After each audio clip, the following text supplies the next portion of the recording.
Hello दोस्तों, स्वागत है आपका आज की इस वीडियो में। दोस्तों आज हम हिंदी का जो हमारा टॉपिक है फोनोलॉजी के बारे में आज हम कंप्लीट डिस्कस करेंगे। इससे रिलेटेड जितने भी क्वेश्चन आपके एग्जाम से बन सकते हैं उन सभी के बारे में हम बारी बारी डिस्कस करते हुए चलेंगे, क्योंकि ये इम्पॉर्टेंट टॉपिक होता है हमारा जो फोनोलॉजी का होता है, क्योंकि इसके अंतर्गत बहुत सारे जो क्वेश्चन बन सकते हैं।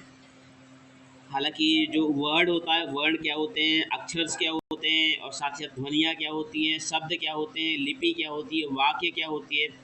साथ ही साथ हम कंप्लीट जो हमारी वर्ड माला है उसके बारे में हम डिटेल में बात करेंगे। ठीक है, यदि आपने अभी तक ये कंप्लीट टॉपिक नहीं पढ़ा है तो आप यहाँ से आप कंप्लीट को कवर कर लेंगे। ठीक है, तो चलिए हम बात करते हैं वर्ड क्या होते हैं। वर्ड के बारे में अगर हम बात करें तो जो भाषा होते हैं हमारे, भाषा के प्रमुख 5 अंग होते हैं। ठीक है, जो भाषा होती है हमारी, भाषा के हमारे कितने होते हैं दोस्तों? 5 अंग होते हैं। एक होती है ध्वनि, वर्ण, शब्द और वाक्य और लिपि। ठीक है, कौन कौन से होते हैं? वर्ण, ध्वनि, शब्द, वाक्य और लिपि। ये हमारे जो होते हैं भाषा के 5 वर्ड और होते हैं। ठीक है, भाषा के क्या होते हैं? 5 अंग होते हैं, ध्वनि, वर्ण, शब्द, वाक्य और लिपि। लिपि की परिभाषा से स्पष्ट है कि इसके अंतर्गत, लिपि की परिभाषा से स्पष्ट है कि इसके अंतर्गत ध्वनि को संकेत चिन्हों के रूप में लिखकर प्रकट किया जाता है। यही चिन्ह क्या है? हमारे व्याकरण में वर्ड कहलाते हैं। ठीक है, ये जो ध्वनि चिन्ह है व्याकरण में हमारे वर्ड कहलाते हैं। तो अगर हम बात करें विचारों को प्रकट करने के लिए, विचारों को प्रकट करने के लिए हमारे मुख से उच्चारण के समय जो ध्वनियाँ निकलती हैं उन्हें हम कागज पर अंकित कर लेते हैं, वे सार्थक ध्वनियाँ होती हैं। कहने का मतलब क्या है? जो हमारे मुख से जो ध्वनियाँ निकलती हैं वो क्या कहलाती है? हमारी सार्थक ध्वनियाँ होती हैं। ठीक है, अगर हम बात करें वाक्य में जो 4 शब्द होते हैं, जैसे हमने ये बोला आपको कि एक शब्द क्या है यहाँ पे आपका? रजत है। ठीक है, तो र प्लस अ प्लस ज प्लस अ प्लस ता प्लस आ। कहने का मतलब क्या है? कोई भी जो वर्ड होता है वो क्या है? अपना स्वर से मिलकर के बना हुआ होता है कुल मिला के। ठीक है, अगर हम इनकी बात करें तो इसमें कितनी ध्वनियाँ हैं? रजत में कितनी है? 6 ध्वनियाँ। ऐसे गीत में क्या हो जाएंगी अपनी? 4 ध्वनियाँ हो जाएंगी। और गाता में क्या हो जाएंगी? 4 ध्वनियाँ। और इसी तरीके से है में क्या हो जाएंगी? 2 ध्वनियाँ। ठीक है, तो कहने का मतलब क्या है कि जो वर्ड है, जो जैसे हमने लिखा र प्लस आ, स्वर और व्यंजन से मिल करके बना हुआ होता है। ठीक है, जो व्यंजन होता है वो स्वर और व्यंजन के योग से मिलकर के बना हुआ होता है। ठीक है, चलिए हम आगे बात कर लेते हैं कि उपर्युक्त शब्दों में प्रयुक्त रा, ये सब क्या है? इनको खंडित नहीं किया जा सकता है। ठीक है, इनको हम क्या नहीं कर सकते हैं दोस्तों? खंडित नहीं कर सकते हैं। ठीक है, इन्हें खंड में नहीं किया जा सकता है क्योंकि ये मूल ध्वनियाँ ही क्या है? वर्ड हैं।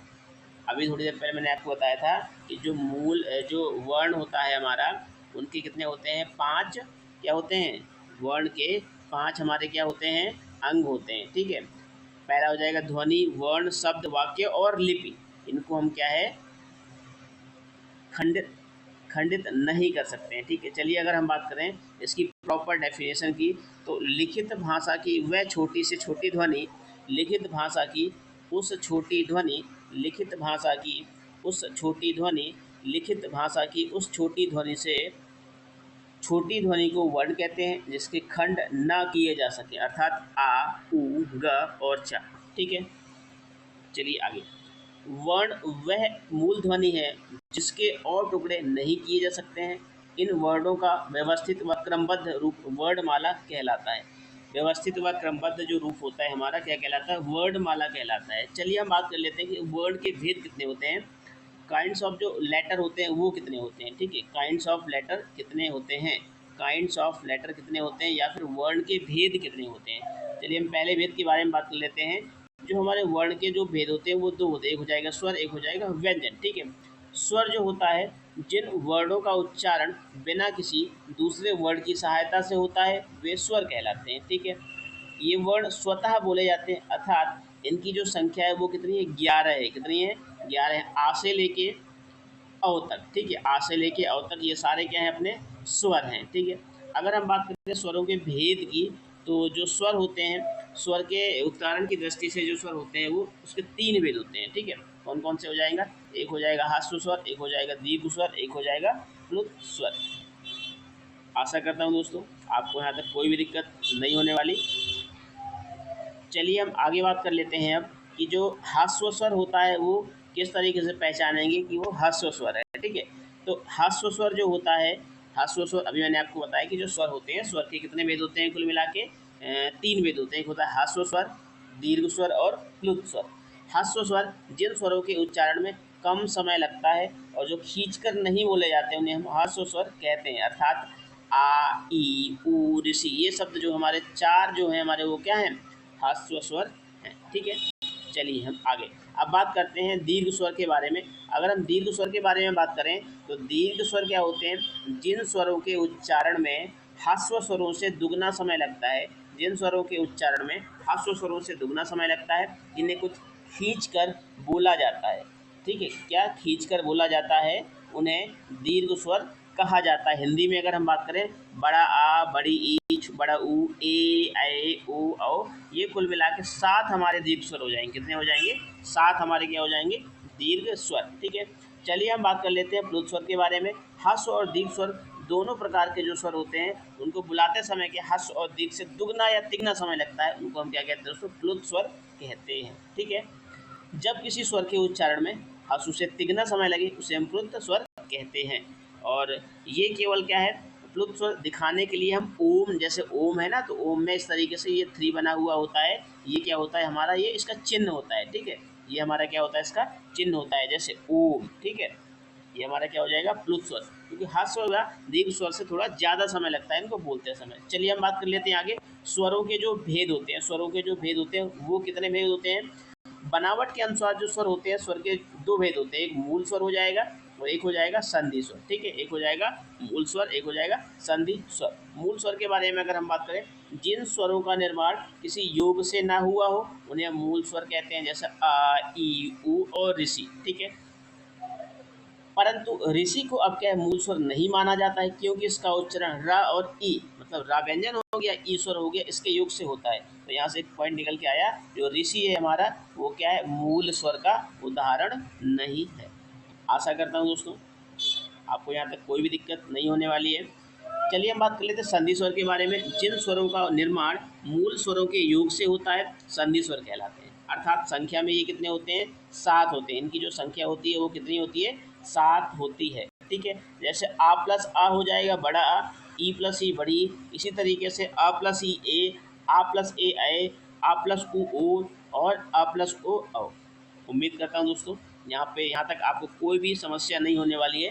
यदि आपको ये वीडियो पसंद आ रही हो तो एक प्यारा सा छोटा सा कमेंट जरूर छोड़ दीजिएगा, ठीक है। चलिए हम बात कर लेते हैं अनुसार और अनुस्वार और अनुनासिक क्या होते हैं, ठीक है। अनुस्वार और अनुनासिक क्या होते हैं, ठीक है। चलिए हम बात करते हैं कि अनुस्वार और अनुनासिक क्या होते हैं। चलिए, तो अनुस्वार और अनुनासिक की अगर हम बात करें, यहाँ पे अनुस्वार और अनुनासिक की, तो अगर हम इन पे बारे में थोड़ा सा देखें तो ये क्या होते हैं कि जैसे हमने बोला अंग, ठीक है। क्या बोला हमने, हमने बोला यहाँ पे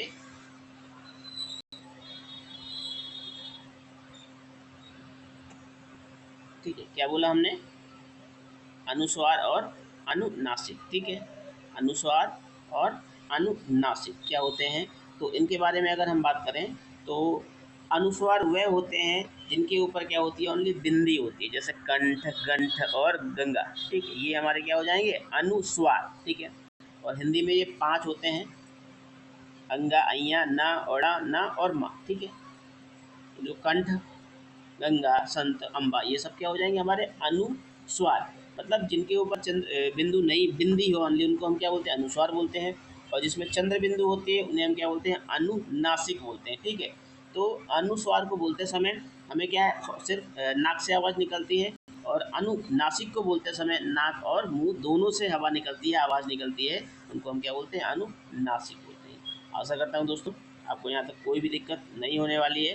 तो चलिए हम बात कर लेते हैं स्वरों की मात्राओं के बारे में। तो स्वर की जो मात्राएं दोस्तों आपको पता होगा, हालांकि बचपन में आपने पढ़ रखा होगा स्वर की जो है कितनी मात्राएं होती हैं। तो आ से लेके अ तक की जो है मात्रा इस तरीके से यहाँ पे ये दे रखी है, ठीक है। आप इनको कर सकते हो, यहाँ पे कोई दिक्कत नहीं है। चलिए हम आगे बात कर लेते हैं कि जो व्यंजन होते हैं वो क्या होते हैं, ठीक है। व्यंजन के बारे में अगर हम बात करें, जिन स्वरों का जो उच्चारण, जिन वर्णों का जो उच्चारण होता है, क्या होता है, जिन वर्णों का उच्चारण करते समय, जिन वर्णों का उच्चारण करते समय हवा रुकावट के साथ मुख से निकलती है और उनके स्पष्ट उच्चारण में स्वरों की सहायता लेनी पड़ती है, उन्हें हम क्या कहते हैं? व्यंजन कहते हैं। कहने का मतलब क्या है? जैसे हमने क्या है, खा है, तो जो खा है हमारा, तो खा प्लस आ, खा प्लस आ, ठीक है, खा प्लस आ से मिलकर के बना हुआ है। कहने का मतलब क्या है? इसमें व्यंजन भी यूज़ हो रहा है और स्वर भी यूज़ हो रहा है, तो इसलिए ये क्या हो गया अपना यहाँ पे? व्यंजन। मतलब स्वरों की सहायता लेनी पड़ती है जिनको बोलने के लिए, उन्हें हम क्या कहते हैं? व्यंजन कहते हैं या फिर कॉन्सोनेंट कहते हैं। ठीक है, चलिए हम आगे बात कर लेते हैं कितने हमारे जो व्यंजन होते हैं। क वर्ग होता है, चा वर्ग हो जाएगा अपना, का च ट त प, ठीक है, का से लेके अंगा तक के ये का वर्ग, और चा वर्ग चा से अइया तक के टा वर्ग, और ता वर्ग और पा वर्ग। ठीक है, और जो इनको हम क्या बोलते हैं? ये टोटल गिनती में कितने होते हैं? 25 होते हैं। इनको स्पर्श व्यंजन बोलते हैं। इसी तरीके से अंतस्थ व्यंजन 4 होते हैं हमारे, और या रा ला व, और इसी तरीके से ऊष्म व्यंजन हमारे कितने होते हैं? 4 होते हैं। ठीक है, और यदि हम बात करें ड और ढा जो होते हैं, ये हमारे क्या हैं? अतिरिक्त व्यंजन में आते हैं। और छ त्र ज्ञ और स्र ये हमारे क्या होते हैं? संयुक्त व्यंजन के अंतर्गत आते हैं। ठीक है, ये क्या आते हैं? हमारे संयुक्त व्यंजन के अंतर्गत आते हैं। चलिए हम बात कर लेते हैं व्यंजनों के भेद के बारे में। तो व्यंजनों को क्या मुख्य रूप से 3 श्रेणियों में बांटा गया है। वो जो श्रेणियाँ हैं वो कौन से? एक हो जाएगी स्पर्श व्यंजन, अंतस्थ व्यंजन और ऊष्म व्यंजन। मतलब कहने का मतलब ये है कि स्पर्श व्यंजन वो होते हैं का से लेके माँ तक के जितने भी होते हैं, क्योंकि स्पर्श करते हुए चलते हैं जिह्वा को, इसलिए इनको हम क्या? स्पर्श व्यंजन कहते हैं। ठीक है, इसी तरीके अंतस्थ व्यंजन होते हैं या रा ला वा, ये हमारे जो 4 हो जाएंगे अंतस्थ व्यंजन। ऊष्म व्यंजन हमारे कौन से होते हैं दोस्तों? ये हवा और उच्चारण मुख्य स्पर्श करने के कारण क्या हवा जो होती है थोड़ी सी गर्म हो जाती है, इसलिए सा खे सा ह ये हमारे क्या हो जाएंगे? ऊष्म व्यंजन। ठीक है, क्या हो जाएंगे? हमारे ऊष्म व्यंजन। उम्मीद करता हूँ दोस्तों आपको यहाँ तक कोई भी दिक्कत नहीं होने वाली है। अब हम बात कर लेते हैं most and the most important, ये जो है हमारा ये संयुक्त व्यंजन क्या होते हैं। ठीक है, हर एग्जाम्स में क्वेश्चन आते हैं यहाँ से। दो या दो से अधिक व्यंजनों के संयुक्त से बनने वाले जो व्यंजन होते हैं संयुक्त व्यंजन कहलाते हैं। जैसे छ, छतरी वाला छ होता है, का सा से मिलकर के बना होता है, और साथ ही साथ क्या होगा? हमारा स्वर भी यूज होगा। कहने का मतलब 3 से मिलकर के बने होते हैं। कोई मिला के एग्जाम में जब आएगा तो हो सकता है वहाँ पे ऑप्शन में का और सा नहीं दिया हो तो आ दिया होगा, तो आपको आप तीनों पे टिक करने, या फिर 2 दिया होगा तो 2 पे टिक करने हैं। ठीक है, छतरी वाला छा होता है का सा आ से मिलकर के बना होता है, त्रा तारा से मिलकर के बना होता है, स्रा सा और रा से मिलकर के बना हुआ होता है, और छ ज्ञा सॉरी जा और अय्या से मिलकर के बना हुआ होता है। ठीक है, अब द्वित व्यंजन कौन से होते हैं? द्वित व्यंजन होते हैं जो 2 व्यंजन जो समान व्यंजनों के संयोग से बनते हैं, द्वित व्यंजन कहलाते हैं। ठीक है, उम्मीद करता हूँ यहाँ तक कोई भी दिक्कत नहीं होने वाली है आपको। इसके बाद हम बात करते हैं स्वनिम ध्वनियाँ क्या होती हैं। हिंदी में क्या होता है? कुछ अन्य ध्वनियाँ भी विकसित हुई हैं। जैसे क्या है यहाँ पे? स्वनिम ध्वनियाँ हैं, और ऐसी ध्वनियों को स्वनिम ध्वनियाँ कहते हैं जो ड और ढ स्वनिम ध्वनियाँ हैं, क्योंकि ये दोनों ड और ढ से ही विकसित हुई हैं। ठीक है, और आगत ध्वनियाँ कौन सी हैं? आगत ध्वनियाँ हिंदी में ऐसी ध्वनियाँ जो पहले प्रयोग में नहीं थी, लेकिन अरबी, फारसी, अंग्रेजी आदि शब्दों के कारण प्रयोग में आने लगी। इन्हें आगत ध्वनियाँ कहते हैं, जैसे का, ख, ग, ज, पा। कुल मिला के कहने का मतलब क्या होता है? ये 5 होते हैं, इनके लास्ट में बिंदी लगी होती है। जैसे का है ऐसे, और खा हो जाएगा अपना इस तरीके से, और यहाँ पे गा हो जाएगा इस तरीके से, और यहाँ पे जा हो जाएगा इस तरीके से, और पा हो जाएगा यहाँ पे इस तरीके से। ठीक है, ये हमारे क्या होते हैं दोस्तों? आगत ध्वनियाँ होती हैं। उम्मीद करता हूँ दोस्तों आपको कोई भी समस्या नहीं होने वाली है यहाँ तक। चलिए हम आगे बात कर लेते हैं कि अब आयोग वाह क्या होते हैं। आयोग वाह क्या होता है? विसर्ग क्या होते हैं?